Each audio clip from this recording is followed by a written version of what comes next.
Je nous propose, pour commencer cette année, de nous inspirer des conseils que Paul donne aux Philippiens dans le chapitre 4, au verset 4 à 13. Lisons dans Philippiens 4, verset 4 à 13. Réjouissez-vous toujours dans le Seigneur. Je le répète, réjouissez-vous. Que votre douceur soit connue de tous les hommes. Le Seigneur est proche. Ne vous inquiétez de rien, mais en toute chose, faites connaître vos besoins à Dieu par des prières et des supplications, dans une attitude de reconnaissance. Et la paix de Dieu, qui dépasse tout ce que l'on peut comprendre, gardera votre cœur et vos pensées en Jésus-Christ. Enfin, frères et sœurs, portez vos pensées sur tout ce qui est vrai, tout ce qui est honorable, tout ce qui est juste, tout ce qui est pur, tout ce qui est digne d'être aimé, tout ce qui mérite l'approbation, ce qui est synonyme de qualité morale et ce qui est digne de louange. Ce que vous avez appris, reçu et entendu de moi, et ce que vous avez vu en moi, mettez-le en pratique. Et le Dieu de la paix sera avec vous. J'ai éprouvé une grande joie dans le Seigneur de ce que vous avez enfin pu renouveler l'expression de votre intérêt pour moi. Vous y pensiez bien, mais l'occasion vous manquait. Ce n'est pas à cause de mes besoins que je dis cela, car j'ai appris à être satisfait de ma situation. Je sais vivre dans la pauvreté et je sais vivre dans l'abondance. Partout et en toutes circonstances, j'ai appris à être rassasié et à avoir faim, à être dans l'abondance et à être dans le besoin. Je peux tout par celui qui me fortifie. Amen. Alors, dans le début de l'extrait que nous venons de lire, Paul dit 2 fois « Réjouissez-vous ». Alors, au premier abord, ça peut paraître un peu niais, un peu facile, je le conçois. En effet, pourquoi se réjouir? Je pense que nous avons ici, chacun, au moins une raison valable de ne pas le faire. Eh bien, Paul aussi avait des raisons de ne pas se réjouir. Quand il écrit cette lettre, il est en prison, confiné dans sa cellule. Il est possible que sa captivité se termine par une condamnation à mort. Et puis, il a d'autres soucis. Parfois, il est remis en question par rapport à son autorité d'apôtre, et les églises qu'il a fondées lui causent bien des problèmes, variés et divers, que nous pouvons lire dans les autres épîtres. Les circonstances ne lui sont pas favorables, et pourtant, le thème de la joie revient souvent dans cette épître. Alors ici, ce n'est pas une invitation niaise à s'auto-convaincre que tout ira dans notre sens, mais il s'agit d'une réjouissance causée par la paix de Dieu, qui nous aide à avancer, même dans les circonstances non voulues. Vous savez, bien avant, dans ma jeunesse, qui n'est pas finie, amen, je pensais bien naïvement que le message de l'Évangile, c'était « Avec Dieu, tout va se finir avec l'accomplissement de ma volonté, parce que je crois. On obtient tout ce qu'on veut, pourvu qu'on prie, qu'on y croit fort, qu'on se conduise en bon chrétien. » Et puis, plus on avance, plus la vie n'est des fois pas celle qu'on espérait. Et ce, dans bien des domaines, malgré notre foi en Dieu. Et là, c'est la désillusion. On se retrouve employé de bureau alors qu'on voulait faire Médecins sans frontières. On s'attendait à être marié à tel âge ou à avoir une grande famille unie. Et puis on se rend compte que c'est compliqué. Les choses ne sont souvent pas ce qu'on attendait. 2020 en est un parfait exemple. On ne s'attendait pas à ça. Les disciples de Jésus aussi ont vécu des désillusions et des choses inattendues. Imaginons-les. Eux, se promenant jour après jour avec Jésus, le Messie, comprenant petit à petit qu'il est le Fils de Dieu, le voir manifester sa puissance en marchant sur l'eau, en chassant les démons, en prêchant avec autorité. Et puis, la croix arrive. Et là, imaginez le choc, la désillusion. Le Messie, le Fils de Dieu, est maltraité par la foule et meurt sur la croix comme un criminel. Ça ne correspond pas à l'idée qu'il s'était forgée de Jésus. Il ne s'attendait pas à ça. Mais imaginez aussi l'espoir qui renaît au moment de la résurrection. Là aussi, ils ne s'attendaient pas à ça, bien que Jésus les ait avertis de manière un peu imagée. Et là, cette fois-ci, c'est une bonne surprise. Et oui, on oublie souvent qu'il y a des choses inattendues qui sont bien, surtout avec Dieu. Et donc, pour notre cas, dans toutes ces choses que la vie nous sert et auxquelles on ne s'attend pas, Paul nous dit de nous réjouir. Car oui, il n'y aura pas que des épreuves ou que de la joie. Il y a cependant une chose à laquelle on s'attend et qui va vraiment se faire, c'est la joie incroyable d'être avec Dieu pendant tout le temps qui nous reste sur terre et après. Nous sommes dans la joie car nous savons que le Seigneur est vivant, que tout concourt au bien de ceux qu'il aime, que les tribulations du monde sont pour un temps, mais que la joie de Dieu est éternelle et ne dépend pas des circonstances. Dans toutes les variations positives ou négatives que pourra nous faire voir cette année 2021, Dieu sera immuable et inchangé, avec nous.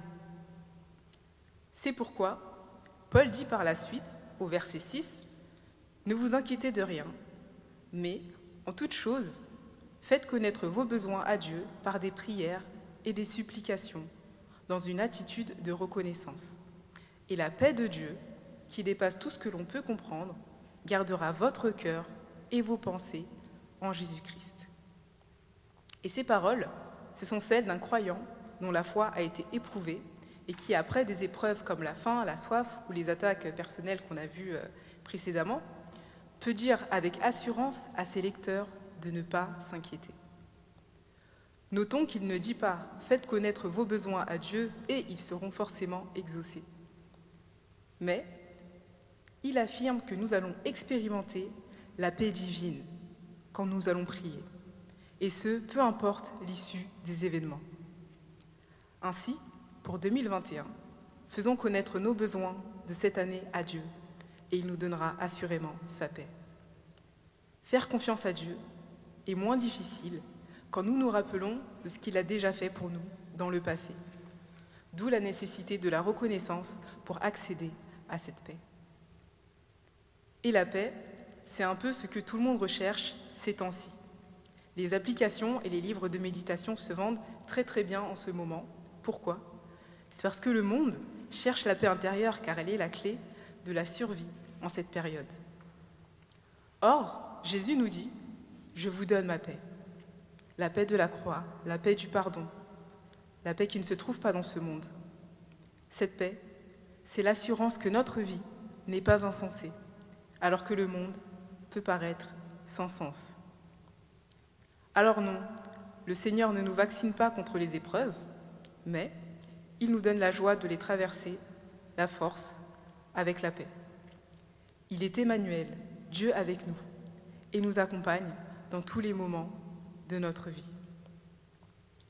Ensuite, Paul continue au verset 8 en disant « Portez vos pensées sur ce qui est vrai, tout ce qui est honorable, juste, pur, digne d'être aimé, tout ce qui mérite l'approbation, tout ce qui est synonyme de qualité morale, ce qui est digne de louange. » Et la question que j'aimerais nous poser, c'est « À quoi pensons-nous le plus souvent ces temps-ci » Souvent, les temps de difficulté ou d'incertitude sont des temps où on se replie sur soi-même et sur ses préoccupations.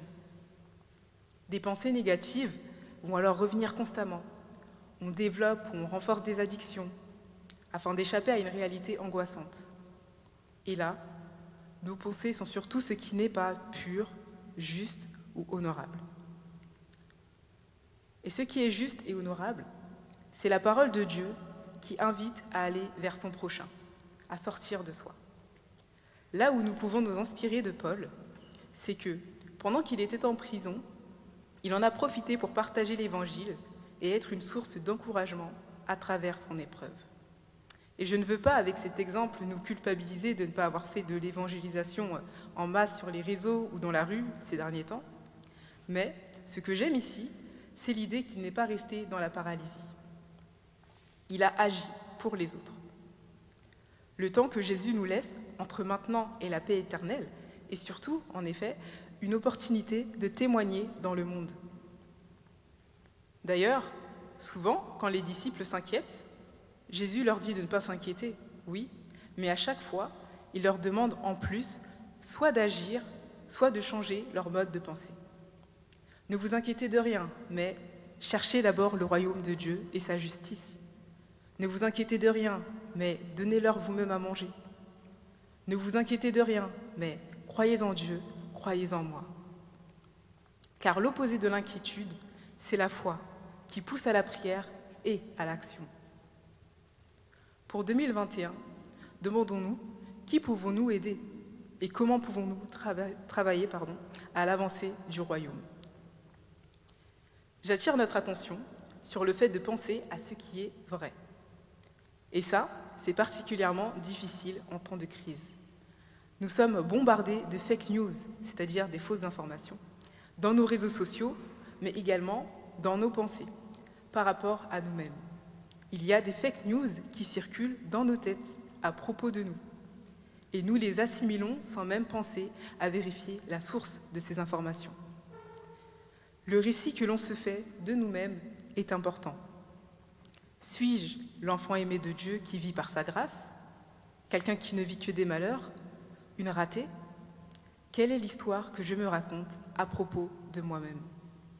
Ce n'est pas parce qu'un projet est tombé à l'eau qu'on ne vaut plus rien, car la parole dit que nous sommes aimés inconditionnellement et que notre valeur ne dépend pas de ce monde.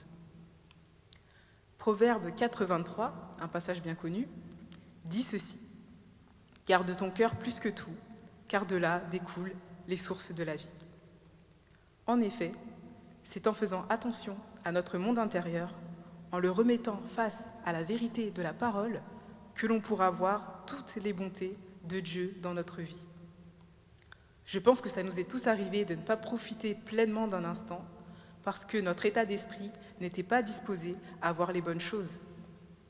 Et puis plus tard, on y repense en disant « Ah, mais en fait, c'était un bon moment. J'avais une bonne situation à ce moment-là. » Mais je n'étais pas disposée à l'apprécier. Afin d'éviter les regrets, nous pouvons prendre soin de nos pensées. Enfin, au verset 13, Paul dit « Je puis tout par celui qui me fortifie ». Et ce verset, il est souvent cité par le développement personnel chrétien et compris comme « Nous pouvons accomplir tous nos objectifs grâce à Jésus, atteindre nos buts de richesse, gloire et beauté ». Or, Paul, ici, met l'accent sur sa capacité à vivre dans des situations plaisantes et déplaisantes, voire éprouvantes. Grâce à Jésus, il s'agit d'avoir la force de s'adapter aux situations inconfortables et non désirées, dans l'abondance comme dans le besoin, dans la satiété comme dans la faim. Aujourd'hui, on pourrait dire, en bonne santé comme malade, confiné ou libre, au chômage ou employé, avec nos proches ou isolés, nous pouvons tout par Christ. Notons qu'il dit « celui qui me fortifie » et non qui m'a fortifié ou qui me fortifiera, car c'est un apprentissage qui a déjà commencé et qui va durer sur toute une vie. Nous pouvons aller paisiblement vers l'avenir inconnu. Et l'inconnu, ça rime avec Jésus. Pas parce qu'il ne connaît pas la suite, mais parce que la suite n'a pas besoin d'être connue par nous pour le suivre. Il est au contrôle, même quand le monde semble hors de contrôle. Il est là et sera encore là. D'ailleurs, il est intéressant de voir que quand Jésus appelle ses disciples dans les évangiles, il les appelle, mais il ne dit pas vraiment à quoi, sinon à le suivre. Et ça marche. Les gens laissent tout et le suivent alors qu'ils ne savent pas où ils vont. C'est formidable. C'est une particularité que personne ne partageait avec Jésus à l'époque. Le fait que les gens laissent leurs activités en plan pour aller le suivre on ne sait où. Et pourtant, il y en avait des guides spirituels à l'époque. Mais pour Jésus, c'est vraiment quelque chose d'exceptionnel. Et quand Jésus envoie ses disciples, il les envoie sans bourse, sans argent, sans itinéraire précis. De même, ces voyages n'étaient pas clairement organisés. Pourquoi? Beaucoup de raisons pratiques, mais certainement aussi pour leur apprendre à compter sur Dieu sans s'appuyer sur leurs propres ressources. Et quand Jésus les appelle, il ne les appelle pas à rien, mais à plus grand que ce qu'ils auraient pensé. On ne peut pas prévoir l'imprévu, mais on peut anticiper l'idée de l'imprévu dans nos vies et se réjouir d'avance au plan parfait que Dieu a prévu pour nous. Alors oui, nous pouvons tout par celui qui nous fortifie. Nous pourrons faire face aux différentes situations et surprises que 2021 va nous offrir.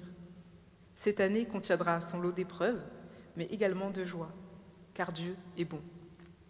Je termine avec les paroles du roi David qui disait « Ah, si je n'étais pas sûr de voir la bonté de l'Éternel sur la terre des vivants. » Amen.